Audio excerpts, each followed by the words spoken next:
Hello students, welcome to the lecture on trade tariff and non-tariff barriers, and after this lecture we will be able to learn the following objectives: discuss non-tariff barriers, types and use, define use of non-tariff barriers instead of tariffs, describe GATT and non-tariff barriers, explain the anti-dumping.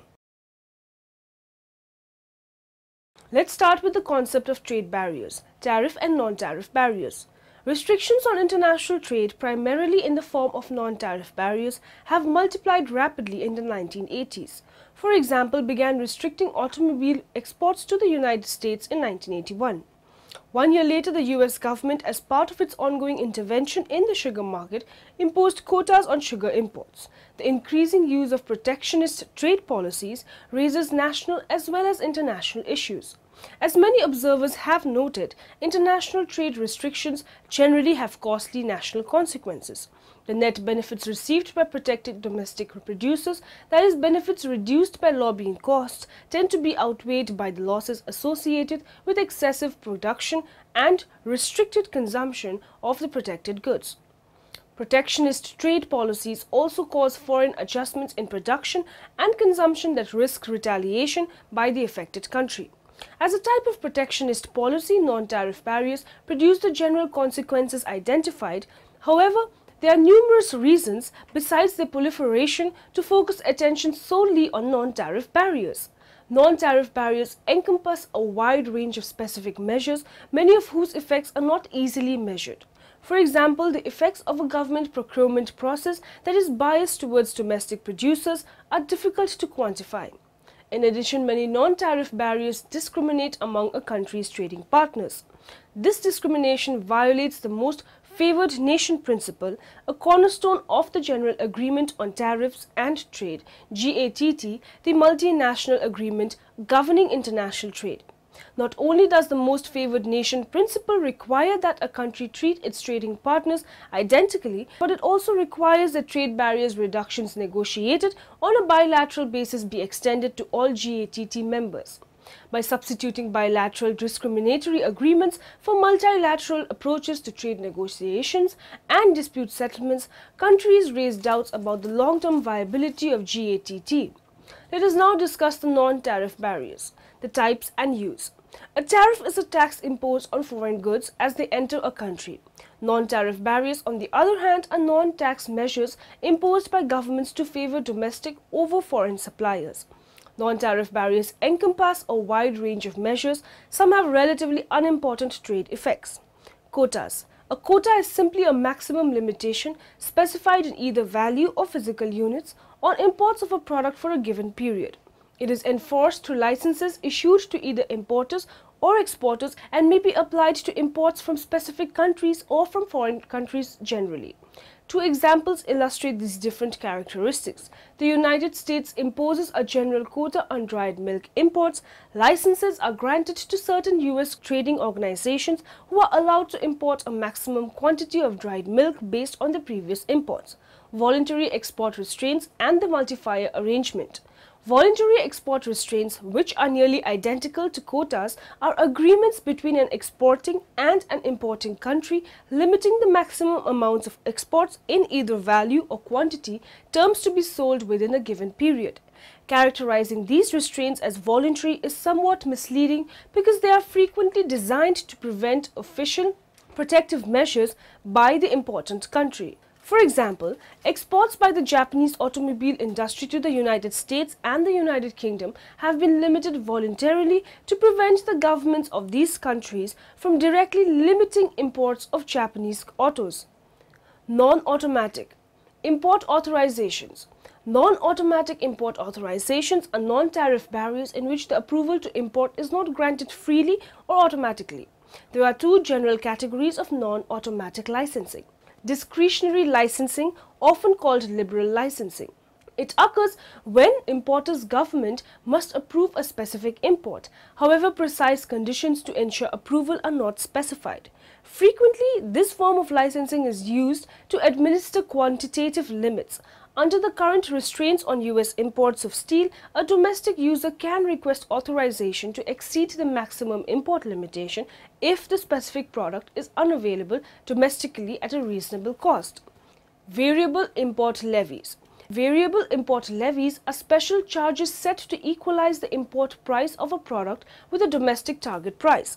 The levies are variable so that as world price of a product falls or rises, the levy rises, falls. The result is that price changes in the world market will not affect directly the domestic market. These measures are an integral aspect of the European Community's Common Agricultural Policy. For example, in March 1987, the European Community's price for wheat was $8.53 per bushel, while the world price was $1.95 per bushel. Prospective importers were faced with a levy of $6.58 per bushel. Now, moving on to the next topic, we will study the use of non-tariff barriers instead of tariffs. Since non-tariff barriers have been used increasingly in recent years, an obvious question is why non-tariff barriers rather than tariff barriers have become so popular. A review by Deardorff concludes that there currently is no definitive answer to this question. However, numerous reasons have been suggested. The impact of GATT. An institutional constraint on the use of tariffs, GATT is an institution whose original mission was to restrict the use of tariffs. Given this constraint, policymakers willing to respond to protectionist demands were forced to use non-tariff devices. Thus, non-tariff barriers are simply a substitute for tariffs. In fact, research by Ray indicates that non-tariff barriers have been used to reverse the effects of multilateral tariff reductions negotiated under the GATT. Certainty of domestic benefits.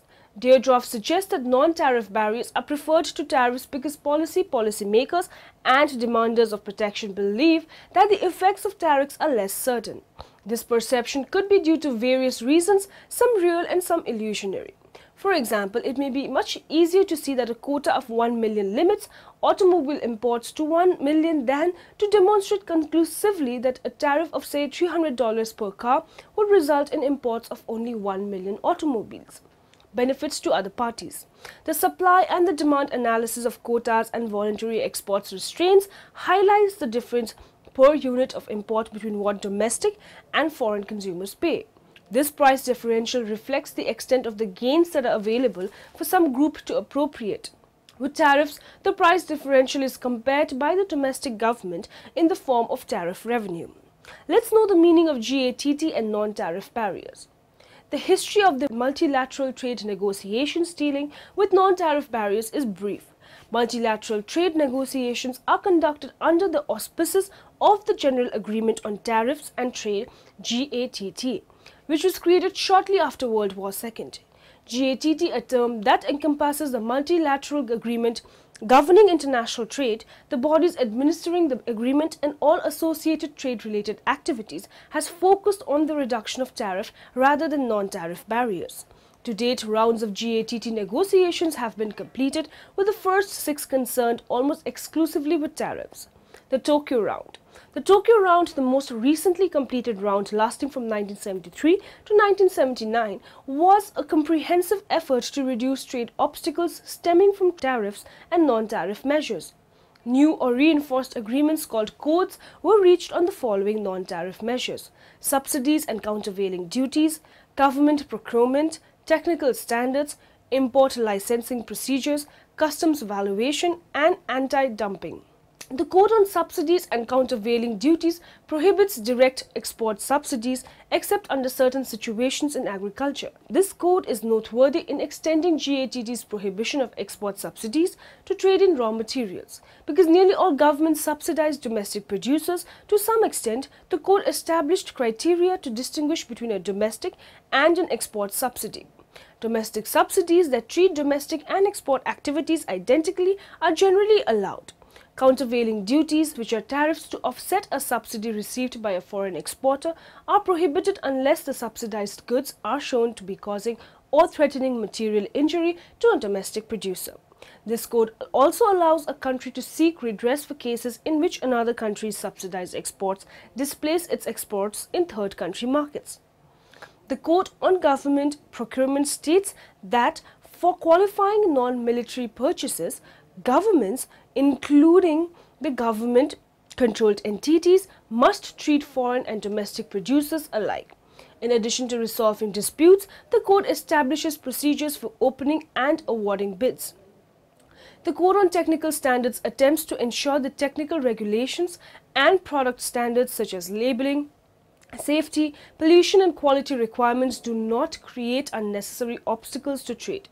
The Code does not specify standards, however, it establishes rules for setting standards and resolving disputes. The Code on Import Licensing Procedures, similar to the Code on Technical Standards, is not spelled out in detail. Generally speaking, governments stated their commitment to simplify the procedures that importers must follow to obtain licenses. Reducing delays in licensing and paperwork are two areas of special interest. The Uruguay Round. The Tokyo Round codes have relied on good faith compliance, which has tended to undermine their effectiveness. Streamlining and resolving disputes is a priority during the current round of multilateral negotiations. The Uruguay Round.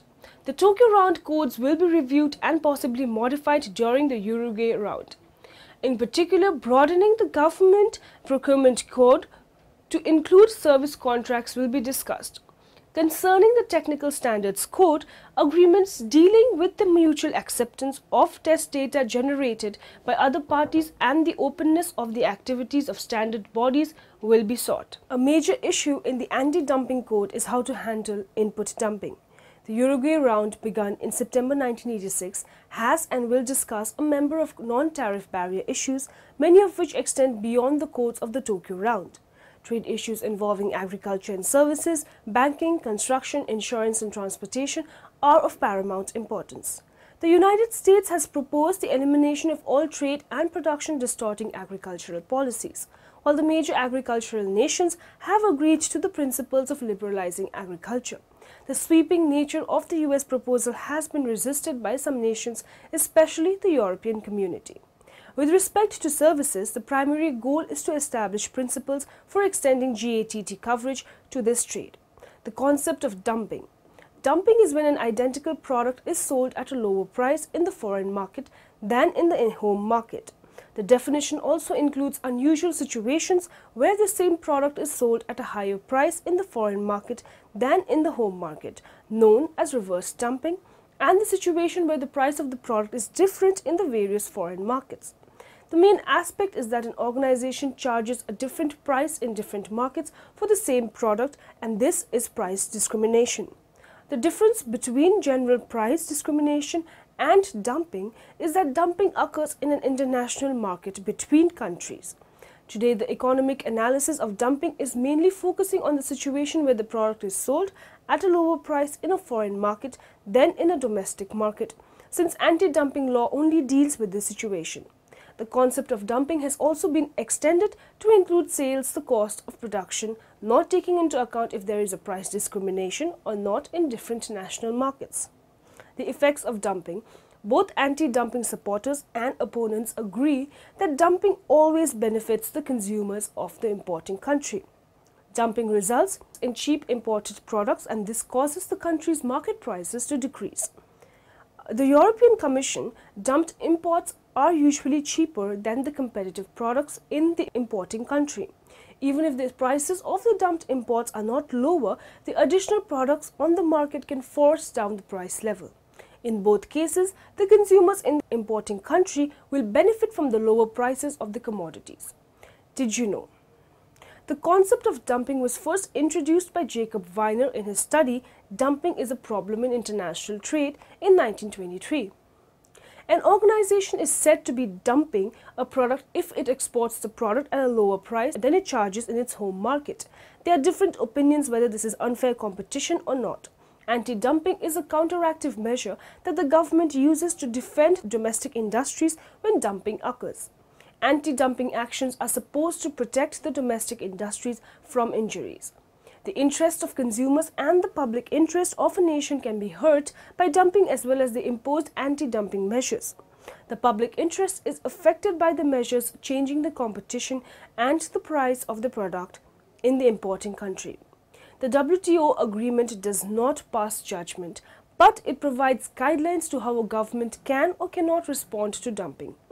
The Anti-Dumping Code authorizes the government to react when dumping causes material injury to the domestic industry. For the government to be able to take actions, it has to do a serious investigation according to the code. The investigation has to show that dumping occurs, analyze the degree of dumping, and show that it causes injury or it threatens to do so.